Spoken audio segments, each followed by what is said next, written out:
Mbajtja e një diete në ditët e sotme është në modë. Femrat e kanë kthyer qëllim në vetvete të qenurit në formë. Rruga për të shkuar drejt bukurisë për to është mbajtja e një diete.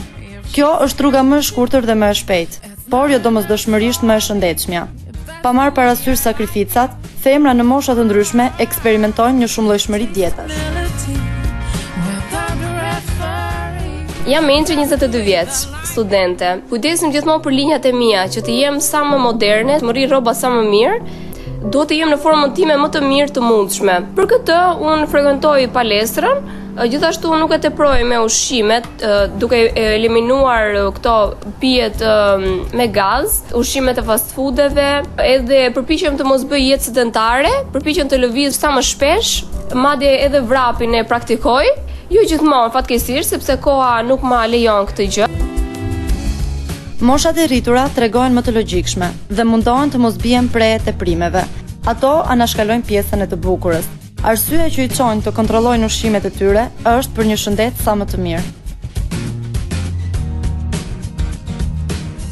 Quhem Ajlinda, jam 53 vjeçe, me profesion mësuese dhe gjatë ditëve të normal unë konsumoj ushqime të zakonshme më shumë perime. Por në raste kur shikoj që trupi ka filluar një mbi ngarkesë, kur kam ngrënë pak ushqim më tepër, atëre filloj të mbaj një dietë. Një dietë që ndërpres bukën dhe vazhdoj me gjellëra të ndryshme, po më shumë zarzavat. Qëllim që atë 1 kilo ose puna ku shkoj. Gjatë ditëve në mëngjes unë preferoj që të pi ujë, rreth 1,5 kg ujë në mëngjes esër, sepse ajo ndihmon edhe në shkrirjen e yndyrna. Dietologja Laureta Prifti jep disa këshilla për të ushqyer shëndetshëm dhe për të ndjerë bukur me trupin tonë.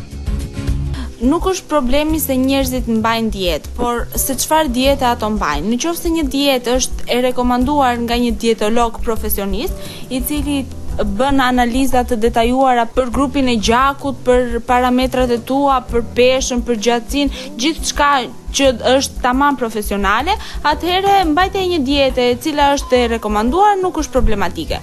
Ajo që është shqetësuese për ditët e sotme është fakti që shumë vajza të reja, por jo vetëm, priren dhe drejt internetit, sepse çdo material që është i hedhur atje, dietat të cilat zgjasin 3 ditë ose 1 javë, që thonë që për brenda 3 ditësh ti humbet 3 kg, apo brenda 1 jave ti mund të humbasësh 7 kg. Ajo që unë do rekomandoja do të ishte që ne, në rast kur kemi nevojë për të humbur kile, apo për të zvogluar masat tona trupore, të drejtohemi drejt një specialisti i cili të na jap një dietë e cila përmban të gjitha vitaminat, proteinat, karbohidratet, gjithçka që është e rëndësishme për trupin, se ne duhet të mësohemi me edukatën e të ushqyerit, jo të ngrënit, sepse konsumi që i ditëve të sotme është që të shkojmë drejt fast foodeve, të ham gjëra të shpejta, të skuqura, edhe anashkalojmë ato që janë më të rëndësishme.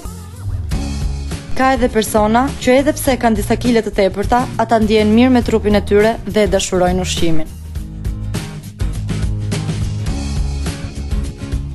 Përshëndet, unë jam Gjulja Dosti, jam studente e vitit parë të fizikës.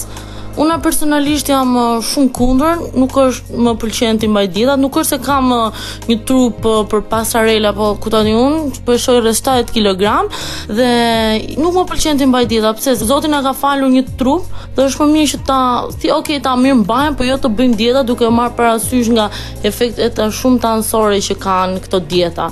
Nuk më pëlqen të mbaj për arsye se ndihem mirë në fillim me trupin që kam, edhe do mos provojmë nga shumë ushqime, gjë që nuk e bëj dot, nuk mund t'i lë dot çokoladat. Jo gjithmonë njerëzit e pranojnë veten ashtu siç janë. Ata kapen fort pas kompleksit të mbipeshës, ndihen të paragjykuar nga shoqëria dhe detyrohen të marrin veprime radikale që janë të palogjikshme. Rrjedhimisht shkaktojnë probleme shëndetësore të forta.